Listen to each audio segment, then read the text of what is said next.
We're going to be getting more into the high school vibe.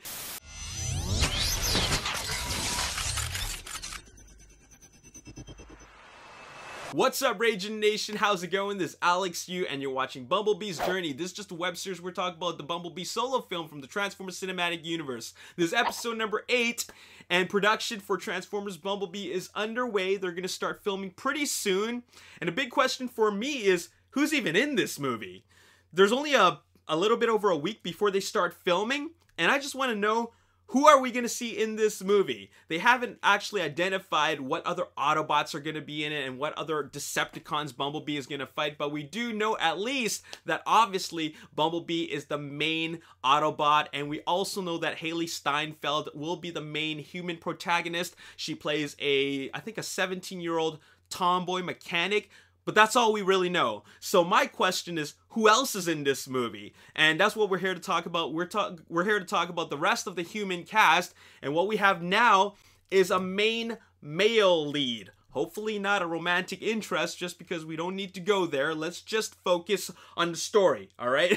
I don't think there needs to be a romantic interest in a film like this. But anyways, we have confirmed Jorge Lindeborg Jr. as the male lead, and he's confirmed to be in it. And I'm just going to read what it says right here. Rising star Jorge Lindeborg Jr. is in talks for another big project. He'll play the young male lead in Paramount's Transformers spin-off, Bumblebee. Haley Steinfeld also will star in the film, which Travis Knight, who directed the stop-motion movie Kubo and the Two Strings, is helming. So we have Jorge Lindeborg Jr., and it says that he was in Spider-Man Homecoming, but I actually don't remember who he is. But it turns out that he was the school news reporter, that really awkward one, and he was funny in those scenes, those tiny little short scenes, and I'm just surprised that he's now got the role for the male lead in Transformers Bumblebee.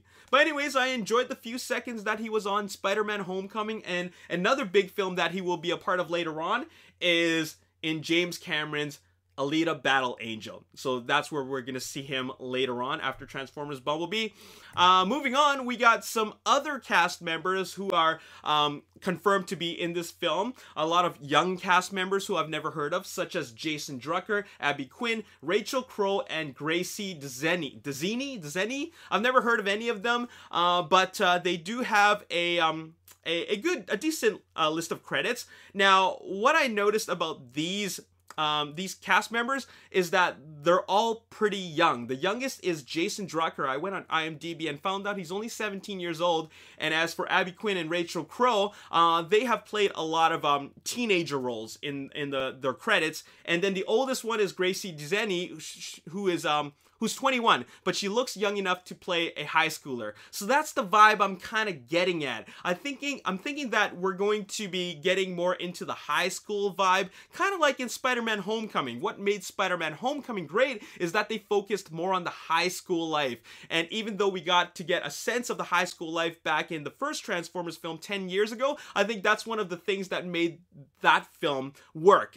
It was a small portion of the film, but it added a lot to Shia LaBeouf's character, Sam Witwicky. So I think they're bringing it back. They're bringing back the charm of what made the first Transformers film great, and that is having it set during the time of high school. And not only that, in 1985 high school, because a lot of these cast members here are obviously quite young and young enough to play high schoolers. So I think that's where they're going with. Now, going back to the casting of Jorge Lindeborg Jr., he's the male lead, and like I said before, I hope that he's not the male love interest in the film, just because I said that we don't need to see that. We've kind of seen that before in the first Transformers film, where we had the gimmick of Bumblebee helping Sam get the girl.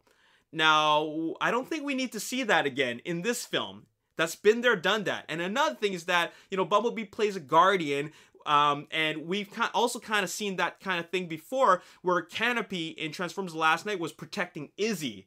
So I think they shouldn't go there with that anymore, because we've already been there. So let's not go on to there. Let's try something different. Now let's move on and talk about production. And the production for Transformers Bumblebee is happening pretty soon, but there's some good news for the production, and this is something very positive. And based on what it says here on Los Angeles Times, it says, on location, Transformers spin-off Bumblebee to receive $22 million tax credit, California's biggest so far.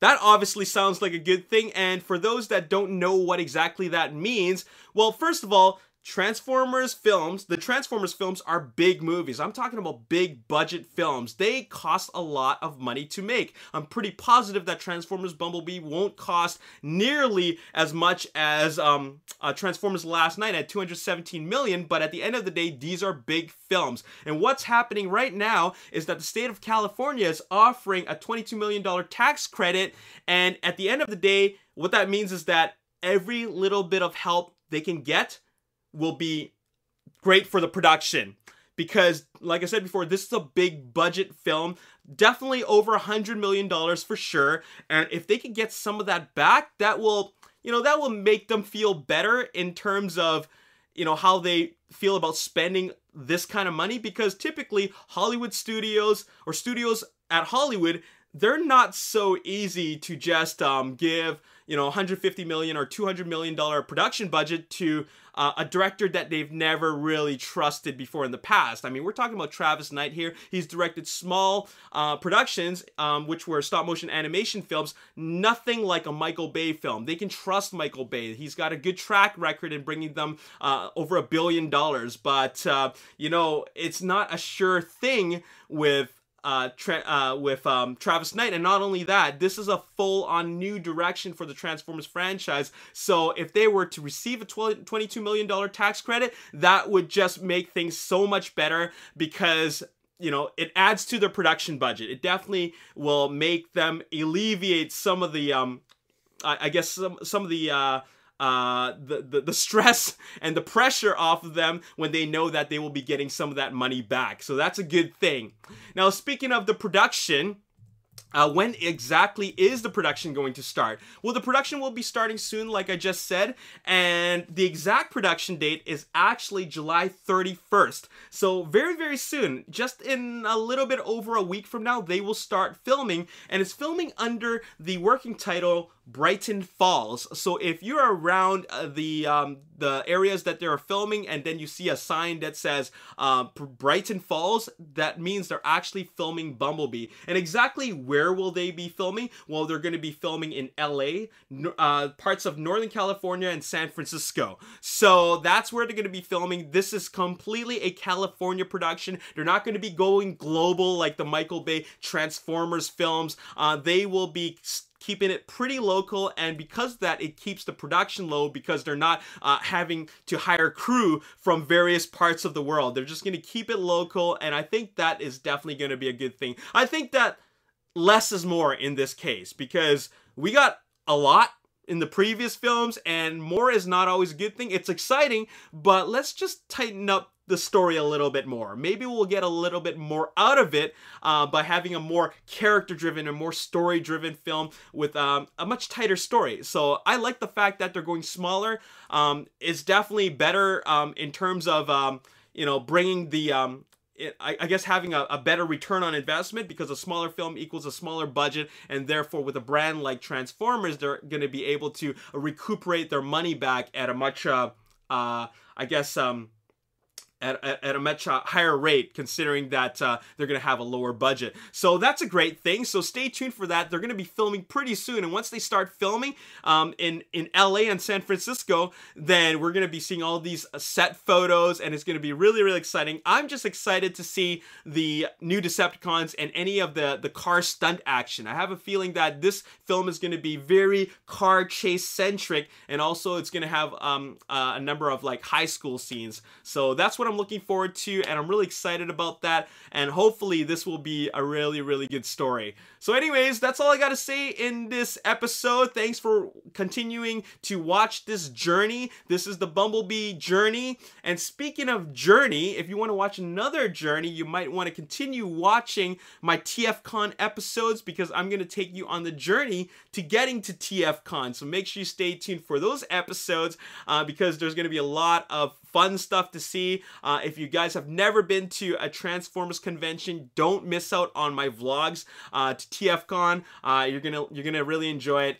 There's a lot of fun stuff there, and I did my best to capture as much as I could while I was at the convention and outside of the convention. So there you have it. Anyways, that's all I gotta say in this episode. How do you guys feel about the supposed high school feel of this film? Hopefully there's no they don't bring in too much of that romance in there, because it's been there, done that. I just want to see a tight story, and I love the high school aspect about the film, because that's what made Spider-Man Homecoming great. And a lot of the high school scenes in the Transformers film, I thought were really, really great as well, because it really showed you it was really an extension of the Sam Witwicky character, and why it helped make his character likable. So so there you have it. As always, if you enjoyed this episode and you want to see more, hit the like button, subscribe to the YouTube channel, like me on Facebook, the Ragin Nation. Also follow me on Twitter, Ragin Nation. My name is Alex. Thanks for watching. I'll see you next time. Peace. The idyllic life of these two is interrupted by the evil Decepticons. And how are they going to be able to deal with the problem without Optimus and without everybody else?